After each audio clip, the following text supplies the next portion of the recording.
Mars media நேயர்களுக்கும் அன்பர்களுக்கும் இந்த நாள் இனிய நாளாக அமைய எல்லாம் வல்ல இறைவனை பிரார்த்திக்கின்றோம். இந்த சேனல் உங்களுக்கு பிடிச்சிருந்தா மறக்காம சப்ஸ்கிரைப் பண்ணுங்க, ஷேர் பண்ணுங்க, லைக் பண்ணுங்க, கமெண்ட் பண்ணுங்க. சுய உதவிக்குழு பான் கார்டுகளுக்கு மார்ஸ் மீடியா நேயர்கள் எல்லாருக்கும் ஜோதிட குருஜியின் இனிய வணக்கங்கள். இந்த பதிவில் நம்ம என்ன பார்க்க போகிறோம் அப்படின்னா 2024ஆம் ஆண்டு மார்ச் மாத ராசி பலன். அதுக்கு முதல்ல மார்ச் மாதத்தில் என்னென்ன பண்டிகைகள் இதெல்லாம் வருதுங்கிறத பற்றி பார்ப்போம். மார்ச் மாதம் 8ஆம் தேதி மகா சிவராத்திரி, ரொம்ப விசேஷமான ஒரு நாள். ஏன்னா எல்லா சிவராத்திரியை விட இந்த சிவராத்திரி உச்சிதம், பெரிய சிவராத்திரின்னு சொல்லக்கூடியது. அந்த வகையில் இந்த மகா சிவராத்திரி அன்னைக்கு சிவபெருமான் கோயிலுக்கு போயிட்டு எம்பெருமான் சிவபெருமானையும் பார்வதி தேவியும், அதாவது அங்கே இருக்கிற அம்பாள், அது என்ன நாமகரணமாக இருந்தாலும் பரவாயில்ல, அம்பாளையும் வணங்கிட்டு அன்னைக்கு பொழுது விரதம் இருக்கிறது ரொம்ப விசேஷம். அந்த நாள் ஃபுல்லாக அபிஷேகம் ஆராதனை நடந்துட்டு இருக்கும் கோவிலில், ரொம்ப விசேஷம். எல்லா சிவன் கோயில்லையும் இருக்கும். ஆகவே மார்ச் 8ஆம் தேதி சிவாலயம் போய் இந்த சிவராத்திரி அன்னைக்கு எம்பெருமான் சிவபெருமானையும் நந்தீஸ்வரரையும் நீங்கள் வணங்குறது ரொம்ப விசேஷமான பலன்களை உங்களுக்கு கொடுக்கும். அதே சமயம் மார்ச் மாதம் 14ஆம் தேதி காரடையா நோன்பு. காரடையா நோன்புங்கிறது இந்த சாவித்திரி விரதம், ரொம்ப விசேஷம். உங்களுக்கெல்லாம் நிறைய பேருக்கு தெரியும் சத்தியவான் சாவித்திரி. அந்த கதை தனி கதை. அதாவது சாவித்திரி சத்தியவானோட உயிரை மீட்கிறதுக்காக யமதர்மராஜா கிட்டே வரம் வாங்கினவங்க. அதனால இந்த காரடையா நோம்பில் நம்ம சத்தியவான் சாவித்திரியை நினைக்கிறது ரொம்ப விசேஷம். அடுத்தபடியாக 25/3/2024 அன்னைக்கு பார்த்தீங்கன்னா ரொம்ப விசேஷமான நாள் பங்குனி உத்திரம். இந்த பங்குனி உத்திரம்ங்கிறது சாஸ்தா திருக்கல்யாணம்.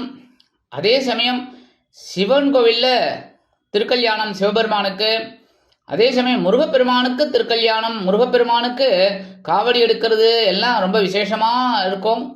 ஆக நீங்கள் கோவில் தரிசனம் ரொம்ப விசேஷம்.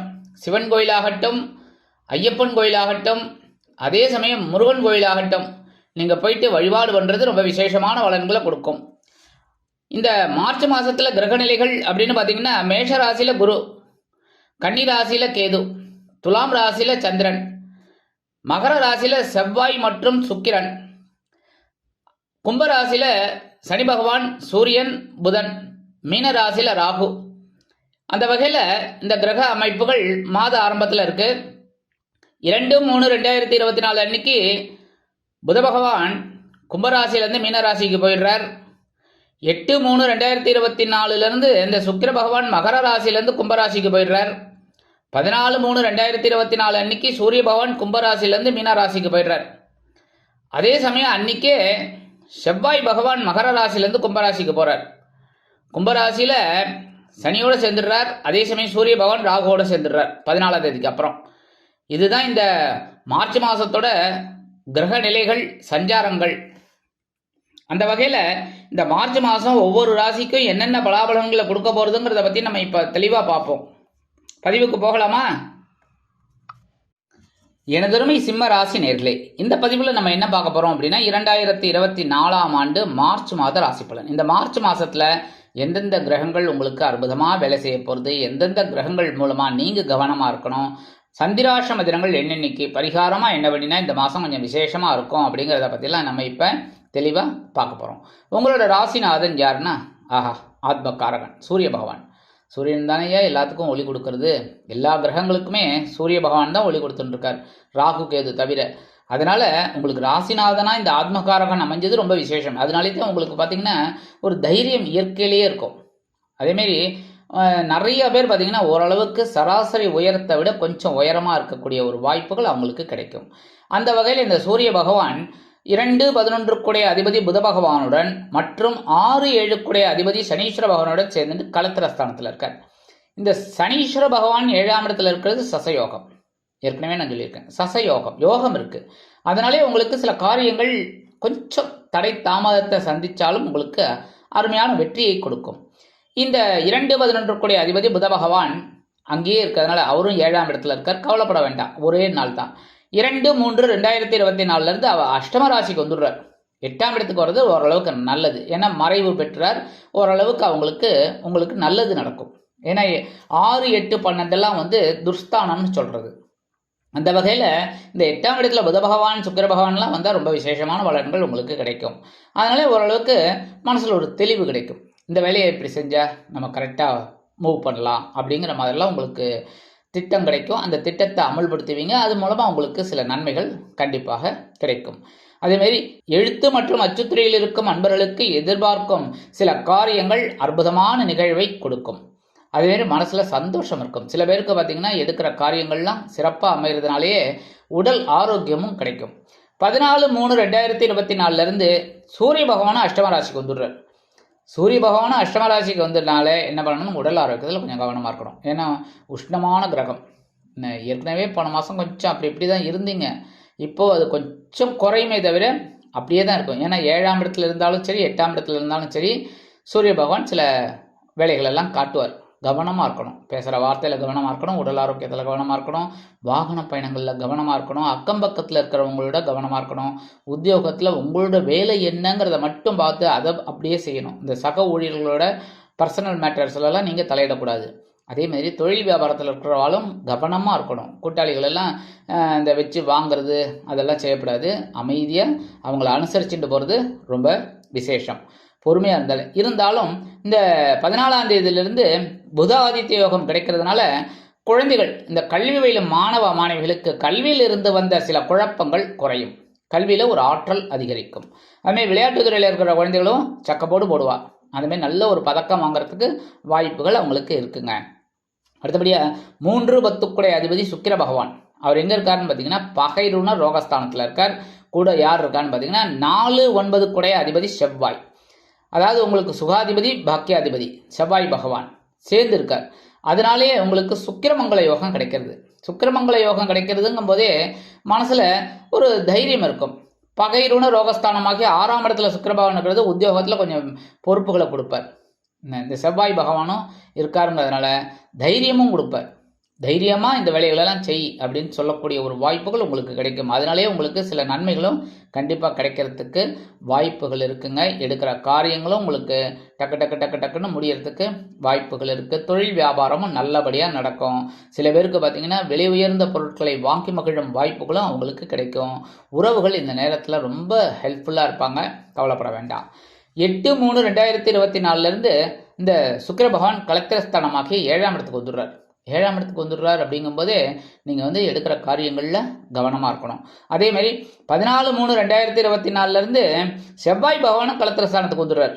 மறுபடியும் சேர்ந்து சுக்கிரமங்கல யோகம் இருக்குது அப்படின்னாலும் 7ஆம் இடம் அப்படிங்கிறதுனால சுபகாரிய நிகழ்ச்சிகள் நடைபெறுவதற்கு வாய்ப்புகள் அதிகரிக்கும். அதே நேரத்தில் சில குழப்பங்களும் இருக்கும். வாழ்க்கை துணை மூலமாக அல்லது நண்பர்கள் மூலமாக சில குழப்பங்கள் உங்களுக்கு வரும். அதனால கொஞ்சம் பேசுகிற வார்த்தையில் கவனமாக இருக்கணும், நடந்துக்கிற விதத்தில் கவனமாக இருக்கணும். சரியா? எல்லா விதத்திலும் பொறுமையாக இருந்தீங்கன்னா உங்களுக்கு கண்டிப்பாக பரிசுகள் கிடைக்கும். சீருடை பணியாளர்களாகிய காவல், இராணுவம், தீயணைப்புத்துறை, மருத்துவத்துறையில் வேலை பார்க்கும் அன்பர்களுக்கு எதிர்பார்க்கும் இடமாற்றம், பதவி மாற்றம், பதவி உயர்வு, சம்பள உயர்வு சற்று தடை தாமதத்திற்கு பிறகு வந்து சேரும். அடுத்தபடியாக 5-8 அதிபதி குரு பகவான். இந்த குரு பகவான் உங்களுக்கு யாருன்னு பார்த்தீங்கன்னா பஞ்சமாதிபதி, அதே சமயம் ஆயுள் ஸ்தானாதிபதி. உங்களுக்கு இந்த குரு பகவான் ரொம்ப அற்புதமான வேலைகளை கொடுப்பார். அவர் இப்போ எங்கே இருக்காருன்னு பார்த்தீங்கன்னா பாக்கியஸ்தானமாகிய 9ஆம் இடத்துல இருக்கார். இவர் தான் உங்களுக்கு ஒரு சமாளிக்கிற ஒரு ஆற்றலை கொடுத்துக்கிட்டே இருக்கார். எல்லா விஷயத்திலும் குழந்தைகள் மூலமாக சில குழப்பங்கள் அதை தெளிவுபடுத்துறது இந்த குரு பகவான் தான்.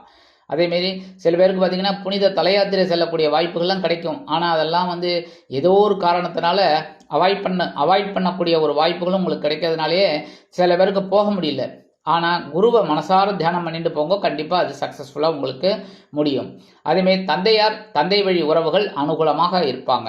பூர்வீக சொத்துக்கள் உங்கள் கைக்கு வரத்துக்கு வாய்ப்புகள் நிறையா இருக்குங்க. இந்த குருவோட பார்வை பலம் அப்படிங்கும்போது உங்களுடைய ஜென்மராசியில் பார்க்கறதுனால உங்களுக்கு உற்சாகம் இருக்கும். கலகலப்பான ஒரு சூழ்நிலை உங்களுக்கு இருக்கும். மனசில் ஒரு லக்ஷ்மி கடாட்சம் இருக்கும். பொறுமையாக செய்வீங்க வேலைகளெல்லாம். அடுத்தபடியாக ஒரு பார்வை உங்களோட உடன்பிறப்பு ஸ்தானமாக்கிய சகாயஸ்தானத்தில் விழுறது. அதனால உடன்பிறப்புகள் அனுகூலமாக இருப்பாங்க, மனசில் தைரியம் இருக்கும். அடுத்த பார்வையாக உங்களோட பஞ்சமஸ்தானத்தில் விழுறது, பூர்வ புண்ணிய ஸ்தானம். அதனால உங்களுக்கு சில குழப்பங்கள் குழந்தைகளின் மூலம் இருந்தாலும் அவர்களின் மூலம் சில நன்மைகளும் உங்களுக்கு கண்டிப்பாக கிடைக்கும். முக்கியமாக உடல் ஆரோக்கியம் சிறப்பாக இருக்கும், கவலைப்பட வேண்டிய அவசியமே இல்லை. கேது பகவான், இந்த சாயா கிரகமான கேது பகவான் எங்கே இருக்காருன்னு பார்த்தீங்கன்னா தனவாக்கு குடும்பஸ்தானமாக்கி 2ஆம் இடத்துல இருக்கார். சில குழப்பங்கள் உங்களுக்கு வருமானத்தில் இருக்குது, வருமானம் எதிர்பார்த்துட்டு இருக்கீங்க வரல. அதேமாரி இந்த பதவி உயர்வு சம்பள உயர்வுலாம் எதிர்பார்த்துட்டு இருக்கீங்க, நீண்ட நாள் கோரிக்கைகள்லாம் எதிர்பார்த்துட்டு இருக்கீங்க, ஒன்றும் கிடைக்க மாட்டேங்கிறது. ஏதோ ஒன்று தள்ளி போயிட்டே இருக்குது. அதேமாதிரி சுபகாரி நிகழ்ச்சிகளும் பார்த்தீங்கன்னா வர்ற மாதிரி இருக்குது, தடை, இந்த மாதிரி தான் போயிட்டுருக்கு. நீங்கள் என்ன பண்ணணும் அப்படின்னா ஆன்மீக விஷயங்களில் நாட்டம் கொண்டுக்குங்க, அதுதான் ரொம்ப விசேஷம். விநாயக பெருமான வழிபாடு பண்ணுங்க. பண்ண கோயிலுக்கு போயிட்டு ஒரு 108 தடவை சுற்றிட்டு வாங்க பிள்ளையார. கண்டிப்பாக உங்களுக்கு சில காரியங்கள்லாம் அற்புதமாக நிறைவேறும். இருந்தாலும் நீங்கள் யாருக்கும் புதுசாக வாக்குறுதிகளை கொடுக்காதீங்க. குடும்ப உறுப்பினர்கள்ட்ட கொஞ்சம் அனுசரித்து போகிறது ரொம்ப நல்லதுங்க. அடுத்தபடியாக இந்த ராகு பகவான் எங்கே இருக்காருன்னு பார்த்தீங்கன்னா அஷ்டமஸ்தானமாகி 8ஆம் இடத்துல இருக்கார். 8ஆம் இடத்துல இருக்கார் அப்படிங்கும்போதே உடல் ஆரோக்கியத்தில் கொஞ்சம் கவனமாக இருக்கணும். குரு பகவான் பாக்கியஸ்தானத்தில் இருந்து உங்களுக்கு சில அற்புதமான பலன்களை கொடுத்தாலும் ராகுவும் வீரியமிக்கவர், அதனால் உங்களுக்கு சில குழப்பங்களையும் கொடுப்பார். உடல் ஆரோக்கியத்தில் ஒரு நாள் மாதிரி ஒரு நாள் இருக்காது, அதனாலே கவனமாக இருக்கிறது நல்லதுங்க. இருந்தாலும் 14/3/2024 இந்த ராகு பகவானோட சூரிய பகவான் சேர்ந்துடுறார். அதனாலே உடல் ஆரோக்கியத்தில் கொஞ்சம் நல்ல ஒரு கண்டிஷன் நீங்கள் வச்சுக்கணும். மருந்து மாத்திரை எடுத்துக்கிறீங்க, இப்போ சுகர் பேஷண்ட், பிபி பேஷண்ட் அப்படின்னா மருந்து மாத்திரையை ரெகுலராக கரெக்டாக அந்த டயத்துக்கு எடுத்துக்கோங்க, கரெக்டாக சாப்பிடுங்க. இந்த மாதிரி உடல் ஆரோக்கியத்தில் கவனமாக இருங்க.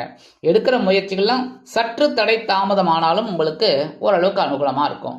இந்த வெளியூர் போயிட்டு படிக்கணும், இல்லை வெளிநாடு போயிட்டு படிக்கணும், வெளியூர் போயிட்டு வேலை செய்யணும், வெளிநாடு போய் வேலை செய்யணும்னு நினைக்கிறவங்கெல்லாம் நல்ல முயற்சி பண்ணினா கண்டிப்பாக அவங்களுக்கு சக்ஸஸ்ஃபுல்லாக முடியும். குடும்பத்தில் கண்டிப்பாக குழப்பங்கள் இருக்கத்தான் இருக்கும், புரியுதா? அதனால் கொஞ்சம் அனுசரித்து போகிறது நல்லதுங்க. எல்லாரையுமே அனுசரித்து போகிறது நல்லது. உத்தியோகத்துலேயும் சரி, தொழில் வியாபாரத்துலேயும் சரி, அக்கம் பக்கத்துலேயும் சரி, நண்பர்களிடத்துலேயும் சரி, எல்லார்ட்டையும் கொஞ்சம் அனுசரித்து போகிறது ரொம்ப நல்லது. இந்த மாதம் சந்திராஷ்டம தினங்கள் அப்படின்னு பார்த்தீங்கன்னா 11/3/2024, 12/3/2024. இந்த 2 தினங்களில் நீங்கள் எச்சரிக்கையாகவும் பொறுமையாகவும் நிதானமாகவும் கவனமாகவும் நடந்து கொண்டீர்கள் என்றால் கண்டிப்பாக நன்மைகள் இரட்டிப்பாகும். பரிகாரமாக என்ன அப்படின்னா விசேஷம் அப்படின்னா எம்பெருமான் விநாயக பெருமானை அருகம்புல் கொண்டு ஆராதனை செய்து வாருங்கள். இந்த சந்திராஷ்டம தினங்களினால் வரக்கூடிய சங்கடங்கள் சிரமங்கள் சற்று குறையும். அடுத்தபடியாக பரிகாரமாக என்ன பண்ணினா இந்த மாதம் கொஞ்சம் விசேஷமாக இருக்கும் அப்படின்னா சூரிய வழிபாடு கண்டிப்பாக நீங்கள் பண்ணியே ஆகணும், புரியுறதா? ஏன்னா ராகுவோட வேற சேர்ந்துடுறார்.